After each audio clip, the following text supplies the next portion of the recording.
So I want to speak to disarming reactive patterns. One of the gifts of mindfulness practice is relieving us from some of our suffering and an increased sense of peace in our lives. And through mindfulness practice, our conscious awareness grows, allowing us to respond to people and events in our lives with clear heart intelligence. And although the amount of time that we are able to respond to life from conscious awareness will fluctuate, we continually aim to increase our ability to respond to life's unfolding with an acceptance of what is and with curiosity. Key to living in peace is becoming skillful at recognizing and interrupting patterned reactivity. Each of us absorb patterns of reactivity from those around us when we were young. Such conditioning is both intergenerational and is learned from the culture in which we grew up. We also generate reactive patterns as strategies to protect ourselves as children. And often those strategies continue on into our lives, whether they're really effective or not. And yet, human reactivity causes so much suffering. You know, our inner turmoil, arguments, and wars all manifest through the force of polarization that arises out of reactivity. So today I invite you on an exploration of how reactive patterns can be made conscious so that they no longer run your life. Programmed thinking persistently pulls all of us out of the present moment. Cultivating the ability to notice when you are not in the present moment and when you are in the present moment is actually quite transformational. Our conditioned minds hold unconscious expectations of how things should be. And they tend to get irritated when things don't go as our conditioning expects them to.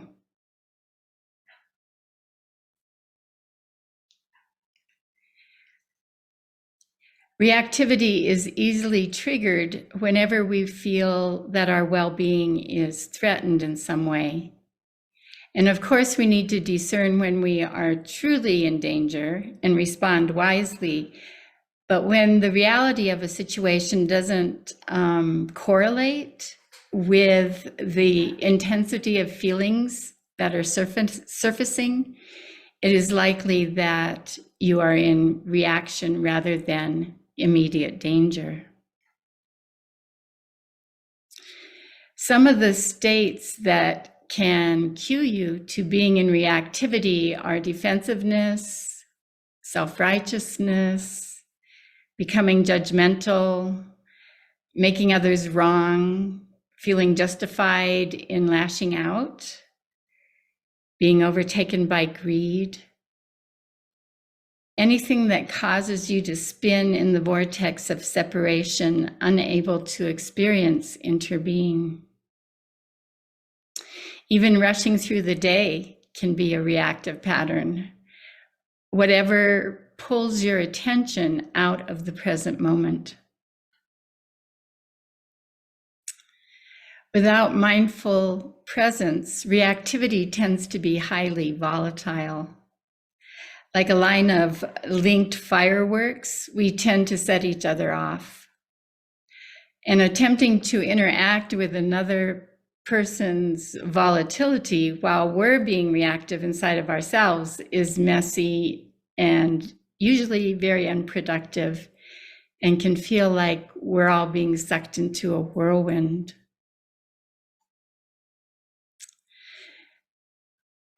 And just to acknowledge, so that we can bring compassion and loving kindness, we are all works in progress. You are truly involved in collective awakening, for it is through our interactions with others that unconscious patterning of reactivity is exposed. With mindfulness, your reactions provide opportunities to become conscious of these patterns and how they tend to play out in your life. The levity of grace and the presence of some humor can really help us to respond with compassion in these vulnerable moments of exposure, when the panicked cat kind of escapes from the bag.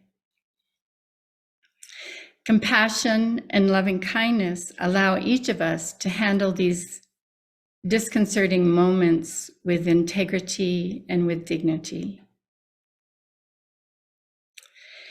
And one of the Buddhist practices is to name the emotions that come up when you're sitting in meditation. And I practice this a lot in my daily life, just being aware of what is arising.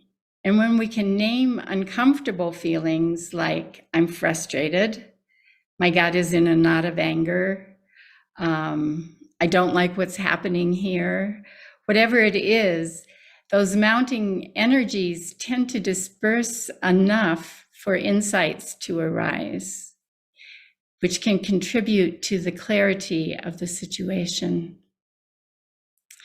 And it's interesting that while naming can disperse the negative energies, being aware of positive feelings arising out of the present moment, naming them can actually increase them.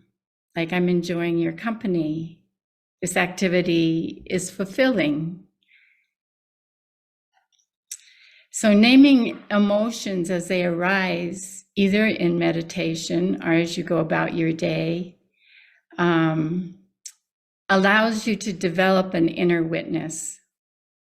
And the inner witness embodies equanimity, allowing you to discern without judgment when your thoughts, words, and deeds are being sourced from conscious awareness, and when they are arising from patterned reactivity.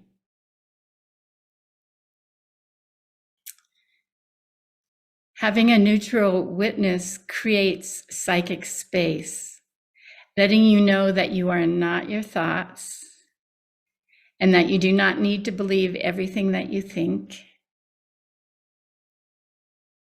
And neither are you your feelings, and reactive feelings need not direct your actions.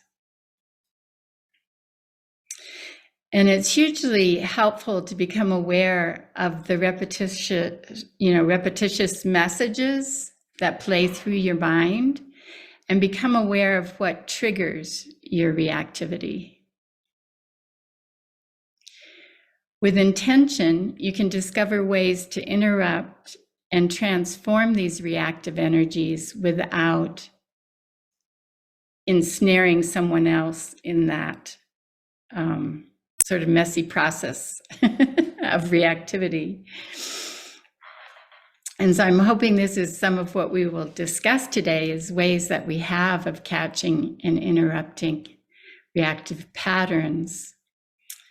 And as you learn to presence your own reactivity, it becomes easier to witness reactivity when it bursts into your life from someone else. And this is the next level of mindfulness, bringing your neutral witness forward for them while tracking any reactivity which may be stimulated inside of yourself, and choosing to call on love. Remaining connected to the person or situation that you might otherwise reactively disconnect from.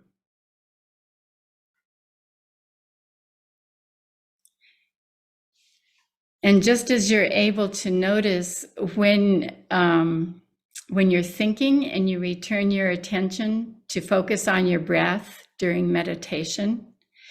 You can also become aware when your mind is wandering and is not fully present to what you are doing.